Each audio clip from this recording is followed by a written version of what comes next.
Hello guys, welcome back to a new video of how to log in.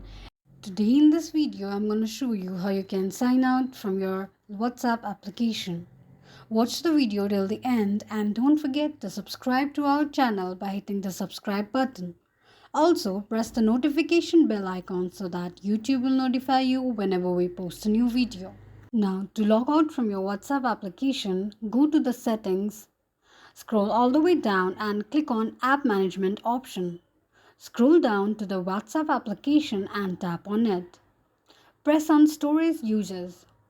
Here, you can see the total storage of the application with the data and cache memory used in WhatsApp. Now, all you need to do is clear your data as well as your cache memory. After clearing all of your data and cache memory, you will automatically be logged out of your WhatsApp application. This is how you can log out from your WhatsApp application quickly and easily just in few steps. If you have any thoughts or queries, let us know in the comment section. Thank you so much for watching.